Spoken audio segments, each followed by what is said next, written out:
이번 36번도 우리가 몇 번 했던 자료고, 근데 이제 제가 이야기했던 것이 다른 형식으로 나온 것을 알아차린 친구들은 되게 쉽게 풀었는데 비해서, 어, 이게 우리 얘기는 우리 얘기고 수능은 수능이고 하신 분들은 이제 어려울 수 있는데 그 한 번만 좀 들어주세요. 자, 이 문제를 풀기 전에 우리 지금 이과, 문과, 그러니까 문이과 통합이 이루어졌죠. 문이과, 그죠?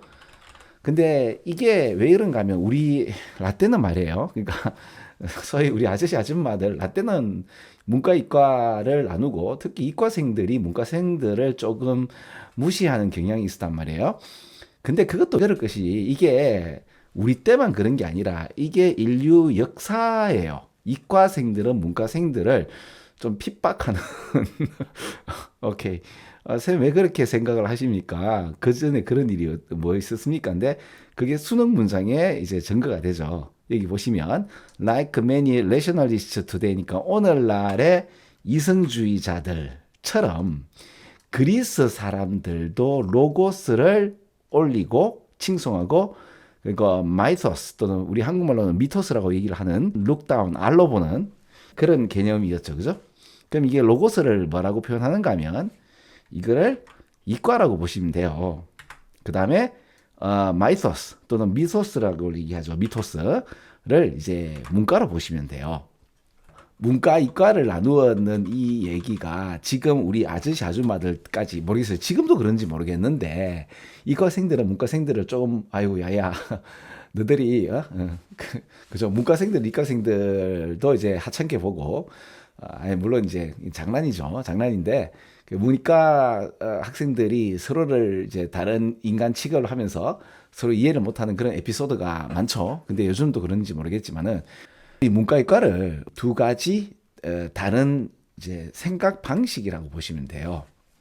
그죠? 근데 그래서 아무래도 이과가 문과보다 좀 더 치밀한 수학적 개념이 더 많이 들어가니까 어려워서 보통 이제 문과보다 이과를 더 많이 이렇게 그리고 이거는 뭐 제 개인적인 어떤 얘기가 아니라 그리스 시대 때부터 그죠? 동생을 막론하고 그리고 예, 지금도 마찬가지 아닙니까? 야, 그래 좀 이성적으로 좀 생각해봐라 그러면 감성적으로 생각하지 말고 그러면 타당하잖아, 그죠? 네, 그래서 이 문과 이과에 관련되어서 이과를 조금 더 높이는 경향은 있었어요.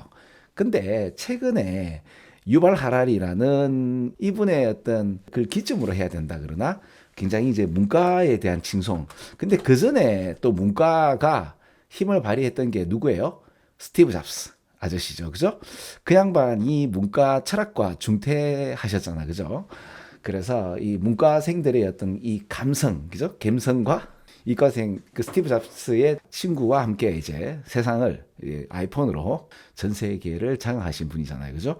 그래서 이과생들이 어떤 기술을 갖고 있다면 그 기술을 펼칠 수 있는 문과생들의 그 창의력 이런 것의 랑데뷰를 우리가 목도하다 보니 어느 순간 그리고 또 이제 최근 유발 하라리의 사피엔스 책을 보면 문과가 더 위대하다는 그런 어떤 착각을 하게끔 하시는 분들도 계셨죠. 그죠? 그러다 보니까 그 이후로부터 수능 문장 자체가 굉장히 이제 과학의 어떤 한계점을 이야기한다든지 그리고 이제 문과에 관련된 이런 이야기들, 그죠? 상상의 합이라든지 이런 얘기들이 많이 부각돼요. 자, 그래서 다시 한번 문과를 마이토스 또는 미스토스라고 얘기했는데 이걸 다른 말로 좀 더 쉽게 표현하자면 우리는 상상이죠. 상상의 합의, 문화를 얘기하는 거죠.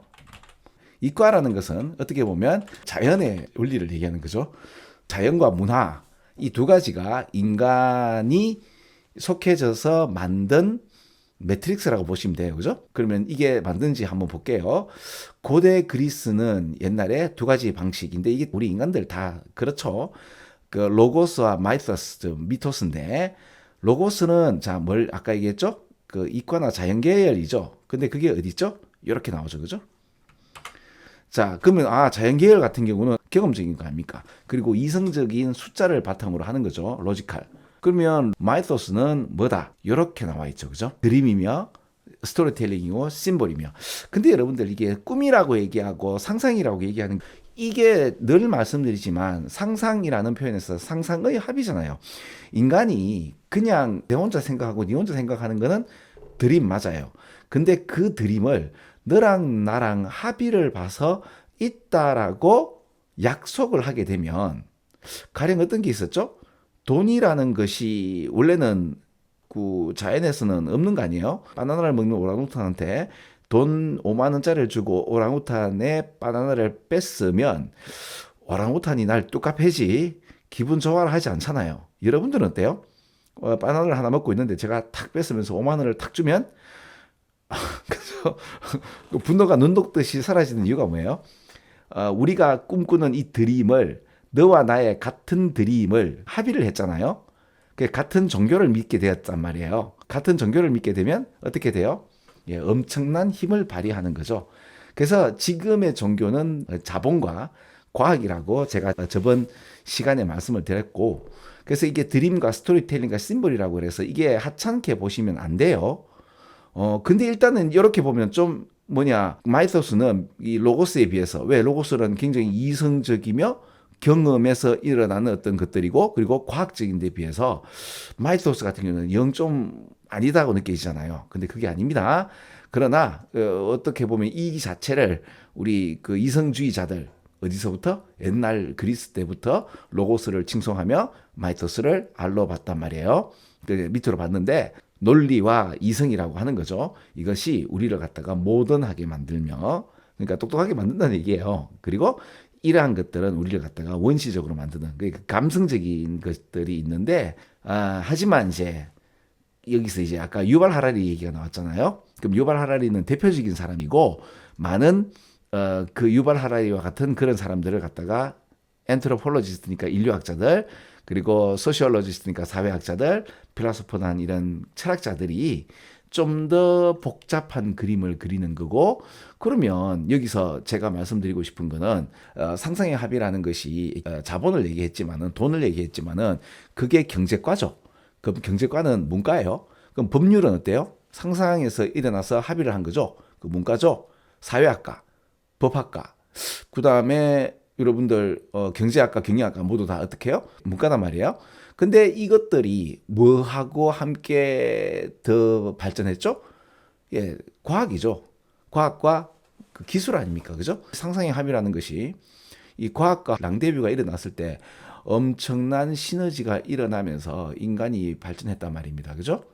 그러니까 이 두 가지를 이렇게 비번처럼 하나를 높이 숭상하고 나머지를 이렇게 원시적인 거라고 폄하하는 시대까지가 20세기였거든요. 20세기 후반 이후로부터는 그게 아니라는 것이 그 많은 어떤 인류의 반성이 있었고, 어느덧 이제 우리는 이걸 같이 보게 되는, 그래서 문이과 통합의 세계까지 왔단 말이에요. 그래서 이제 이런 사회학자들이 좀 더 복잡한 그림을 그려서 문과가 드났다가 아니라 어떻게 얘기하고 있죠?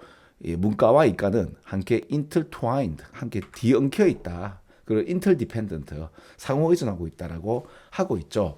특히 과학에 있어서의 패러다임 이야기 있잖아요. 그죠? 그 패러다임은 다른 말로 나레이티브나 스토리로 많이 나온다고 보시면 돼요. 그래서 과학에 있어서 그 자체는 이러한 비유로 본다면 어디에? 이야기에 달려있다는 이 표현이 뭔가 하면 바로 제가 평소에 우리 이야기한 거 있잖아요. 어떤 게 있었죠? 왜 원자 주변에 전자가 사실은 돌지 않죠. 돌지 않은데 전자가 돈다라는 이 패러다임으로 어떤 그 전자의 운동을 설명을 하죠. 그렇죠. 그래서 제가 이 얘기를 갖다가 shut up and calculate라는 그 닥치고 계산하라는 그런 수능에 나온 이야기를 한번 설명한 적이 있죠. 그 과학자들은 패러다임을 믿지는 않고요. 그러니까 이런 스토리를 믿지는 않고 이용만 하죠. 전자의 운동에 대한 수치, 그죠? 계산적 수치는 과학적인 그 사실 얘기지만 이 현상을 설명하게 될 때는 뭐가 필요합니까? 원자의 세계를 우리가 직접 구현할 수가 없잖아요. 그럼 뭐죠? 그 프레임이나 생각의 틀이나 메타포. 지금 이 메타포는 뭐예요?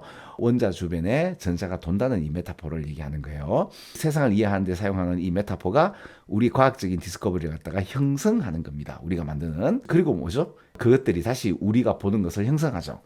이거 전번에 그 다른 얘기도 했죠. 그죠? 우리가 인식하는 것이 말이라는 것으로 우리의 인식이 묶이면서 말을 한 것만이 인식되어지는 것처럼. 맞죠? 그러면 우리의 어떤 생각의 틀이나 메타포가 바뀌면 세상도 변화한단 말이에요. 그중 대표적인 게 뭐죠? 태양이 지구를 돌다가 지구가 둥글고 이제 태양을 돈다라는 그 코페르니쿠스적 그 혁명이라고 하죠. 커퍼니칸, 여기 보시면 커퍼니칸 레볼루션이란 말이 나오네요. 과학이라는 것이 계산으로만 나오는 게 아니고 우주 속에 있는 지구라는 장소에 대한 이야기가 되어버렸죠. 그죠? 그만큼 이제 세상을 보는 눈이 바뀐단 말입니다. 바뀌면 우리의 상상력은 더욱더 정교화되고 커지죠. 자, 이 문제가 BAC였는데 이게 왜 BAC였는가에 관련된 이야기는 좀 쉬웠기 때문에 오히려 저는 이제 이번에는 문제 푸는 것 대신에 그 문이과에 관련된 앞으로 수능에서 나오는 그 낱말들을 한번 이렇게 정리해 봤어요. 그러니까 다른 어려운 문제나 단어가 나온다 하더라도 보면서 이게 또다시 또 문과이과 얘기가 나오는 거구나라고 생각을 하시면 되겠죠. 이거는 이렇게 한번 들어서 얘기가 되는 게 아니고 생전 처음 보는 이런 문장들을 저와 같이 이렇게 자꾸 보다 보면 어느 순간 나름대로의 생각이 정리가 될 겁니다. 자, 이렇게 해서 2022년 3월 모의고사 2학년의 그 요청 문제는 일단 여기까지 하겠습니다. 추가 요청 문제가 있으면 계속 드리고 그게 없으면 그 다음 거 진행할게요. 자, 여러분 안녕.